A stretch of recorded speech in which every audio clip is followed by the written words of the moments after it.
धीरे धीरे सुलेमान का मन बहका, एकदम से नहीं, धीरे धीरे धीरे धीरे धीरे धीरे धीरे धीरे। पहले धीरे धीरे वो लेके गई होगी, पहले धीरे धीरे कुछ खिलाया होगा। नहीं नहीं, मैं तो यहोवा को मानता हूं, ये खाला थोड़ा जा, कोई नहीं, मेरे नाल चलती, बाहर भेजी तुम। जैसे ऑटो वाले बाहर नहीं बैठते यहाँ आके, पहले बाहर बैठते हैं, फिर थोड़ा आगे आते हैं, फिर यहाँ बैठते हैं, फिर यहाँ आ जाते हैं। पहले छोड़ने आए थे, फिर लगा कि यार देख आते तो है ही, देखते ले क्या बोलता क्या ये बंदा, देख सुन तो ले। फिर बाहर से सुनना शुरू किया, तो गलत है, ठीक है यार। फिर अंदर आए, फिर आगे आ गए, और कभी स्टेज पे भी पहुंच जाओगे। हालेलुया। आप समझ रहे मेरी बात को कि नहीं? धीरे धीरे उन्होंने उसका मन अन्य देवताओं की ओर फेर दिया। तुम्हें डर लगता है क्योंकि तुम लोगों को नाराज नहीं करना चाहते। मुझे न्योते आते जहां बहुत सारे ऐसे लोग होते हैं जहां पे मुझे आने का न्योता मिलता है, मैं उनको यही बात बोलता हूं कि अगर मैं अपने परमेश्वर के साथ वफादार नहीं हूं, मैं इंसान के साथ कैसे हो सकता हूं? मेरा एक ही परमेश्वर है, मैं आपको प्यार करता हूं, लेकिन मेरा बिलीव सिर्फ यीशु मसीह के ऊपर है और रहेगा। मेरा सिर उसी के सामने झुकता है और झुकेगा। That's it. क्योंकि यहोवा पूरा छुटकारा देने वाला परमेश्वर है। मुझे लोगों को खुश नहीं करना है कि मैं परमेश्वर को नाराज कर लूं और लोगों को खुश कर लूं, प्रेम का संदेश दूं। ऐसा प्रेम बाइबल में लिखा है ये शैतानी और शारीरिक है। वो प्रेम जो परमेश्वर से उपजता है वही असली प्रेम है। वो प्रेम हमें दूसरों की निंदा करने के लिए नहीं कहता। मेरा जो विश्वास है मैं उसमें खुश हूं, आपका जो विश्वास है आप खुश रहिए। मुझे आपसे कोई जेलसी नहीं, कोई वैर नहीं, कोई विरोधता नहीं, लेकिन मैं अपने विश्वास में खुश था और रहूंगा। मैंने क्रिश्चियन देखे दोनों साइड चलते, सारा साल वो क्रिश्चियन है जब तक उनका मेला ना आ जाए, साल में एक बार जो आता है। उस मेले में वो ऐसे घूम रहे होते हैं जैसे किसी ने चाबी देके छोड़ा होता है, पूरा हाई एक्साइटेड, और भूल जाते कि यहोवा पूरा छुटकारा देने वाला परमेश्वर है। अगर वो जिंदगी में नहीं होगा तो उसके बाद फिर पूरा छुटकारा नहीं होगा। तुम रोजे रख लो, तुम चर्च चले जाओ, तुम सेवा कर लो, तुम बाल्टियां उठा लो, तुम मिट्टी उठा लो, कुछ भी कर लो। परमेश्वर ने कहा, इसलिए मैंने तुमसे कहा कि तुम अन्य जातियों में शादी मत करना। ऐसा ना हो कि वो अपना मन, तेरा मन अपने देवताओं की ओर फेर दें। और बाइबल कहती सुलेमान ने यही गलती की, जीवन में कामयाब रहा, कोई लड़ाई नहीं हारा, थोड़ी बहुत लड़ाइयां लड़ी, ग्रोथ की, परमेश्वर का भवन बनाया, उसने बड़े बड़े काम किए, पूरी दुनिया में उसकी कीर्ति फैली, पूरी दुनिया से लोग उसको मिलने के लिए आते थे। लेकिन जहां उसने परमेश्वर का वचन तोड़ा, परमेश्वर ने कहा अब मैं ये राज्य तुझसे छीन कर एक लोएस्ट बंदे को दे दूंगा, तुझे ताकि ज्ञात हो जाए, तुझे ये मालूम हो जाए कि यहोवा ही पूरा छुटकारा देने वाला परमेश्वर है। अब मैं तुझसे 12 गोत्र नहीं छीनूंगा, क्योंकि मैंने दाऊद से वायदा किया था कि मैं तेरे एक निज वंश को गद्दी पे हमेशा बिठा के रखूंगा।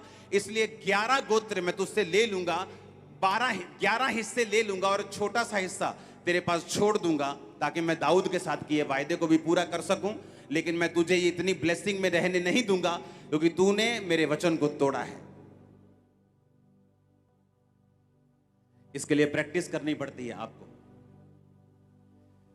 ना ना ना बोलना पड़ता है। कितनी बार, कई बार लोगों के गुस्से का सामना करना पड़ता है आपको, कई बार आपको लोगों को नाराज करना पड़ता है, लेकिन मैंने ये किया है और आज मैं ब्लेस्ड हूं संपूर्ण छुटकारे में। आप भी हो जाएं। आमीन।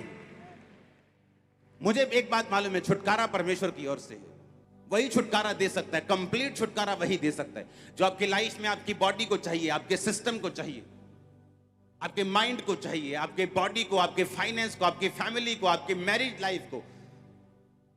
जो डिलीवरेंस चाहिए वो परमेश्वर दे सकता है। और मैं आपको 7 हफ्ते ये डिलीवरेंस कैसे होती है बताता रहूंगा। आपकी लाइफ में एक ही परमेश्वर होना चाहिए, सामने कितनी बड़ी भी ओपोजिशन क्यों ना हो, उनको देखकर आपका वचन बदलना नहीं चाहिए, बल्कि और सख्त हो जाना चाहिए। हमारा एक ही परमेश्वर था, है और रहेगा। और हम उसी को प्रीच करते थे, हैं और रहेंगे। आमीन। क्योंकि यहोवा पूरा छुटकारा देने वाला परमेश्वर है। जब मेरा छुटकारा यहोवा से है तो मुझे इंसान का डर नहीं होना चाहिए। अगर मुझे मालूम है कि परमेश्वर के वचन को अगर मैं तोड़ूंगा, मैंने कितनी भी प्रार्थनाएं क्यों ना की हो, मैंने कितनी भी टाइट क्यों ना दी हो, कितनी भी मेहनत क्यों ना की हो, उसका असर मेरी लाइफ पे होगा अगर मैं वचन को तोड़ूंगा तो। दाऊद उसकी एक एग्जाम्पल है, अब्राहम उसकी एक एग्जाम्पल है, सुलेमान उसकी एक एग्जाम्पल है। पतरस जो लंगड़े चलाने वाला, अंधों को दिखाने वाला, उसने भी जब अविश्वास किया तो बाइबल कहती फिर से डूबने लगा और परमेश्वर ने कहा, हे अल्पविश्वासी, तूने क्यों संदेह किया। एलिया जब प्रार्थना से भरपूर था, परमेश्वर के सामने रोज जाता था, राजा के सामने कहता, हे राजा, मेरे कहे बिना ना बारिश आएगी ना औंस पड़ेगी। जब प्रार्थना कम हुई तो एक लेडी ने जब मारी दबका कि तेरा सिर तेरे धड़ से अलग कर दे, भागना पड़ा उसको। जो स्पिरिचुअल रूल्स हैं वो आपकी शक्ल, आपका ओहदा नहीं देखते हैं, आपका पास्ट नहीं देखते हैं। आज आप परमेश्वर के वचन को मानेंगे, आप आज ब्लेस्ड होंगे। That's it. जब मैं एक ऐसे भोज में, ऐसे लंगर में शामिल हो रहा हूं जो यहोवा का नहीं है, तो इसका मतलब मैं भी मानता हूं फिर कि आप जिसको मान रहे हैं मैं उसमें शामिल हो रहा हूं। तो परमेश्वर ने क्या कहा बाइबल में, तुम दो राज्यों में नहीं चल सकते, तुम अंधेरे और उजाले में एक समय पे नहीं हो सकते। या तो अंधेरा रहेगा तो या तो उजाला रहेगा। संसार से मित्रता करना परमेश्वर से बैर करने के बराबर है, उसने कहा। हालेलुया। अगर मुझे संपूर्ण छुटकारा चाहिए तो मुझे यह बात समझनी होगी कि मुझे परमेश्वर के वचन पे एग्जैक्ट चलना होगा जिस तरह बाइबल कहती है।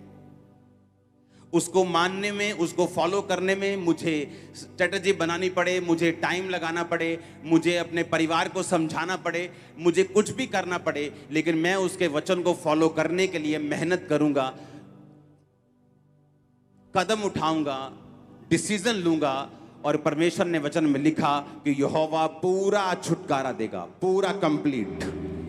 एक तरफ से नहीं, दो तरफ से नहीं, वो तुम्हारे चारों ओर से तुम्हें छुटकारा देगा। अपने पड़ोसी से पूछो, कितने परमेश्वर हैं तुम्हारे? कहीं पैसा तुम्हारा परमेश्वर तो नहीं? व्यभिचार तुम्हारा परमेश्वर तो नहीं? हालेलुया। उसने कहा, तुमने उस मिट्टी की मूरत को बनाया और खुद ही बना के खुद ही पूज लिया, और जिस परमेश्वर ने तुम्हें बनाया उसे तुम भूल गए। वो कहता, मैं पूरा छुटकारा देने वाला परमेश्वर। जब हम परमेश्वर को फॉलो करेंगे, जो किसी धर्म का नहीं, जो किसी जात का नहीं, जो कहता है कि मैं मिट्टी के बनाए हुए उन मूर्तों में, उन भवनों में नहीं रहता हूं, मैं तुम में रहता हूं, उसको जब हम फॉलो करेंगे वो तुम्हें दिखाएगा छुटकारा किस बला का नाम है, छुटकारा किससे कहते हैं।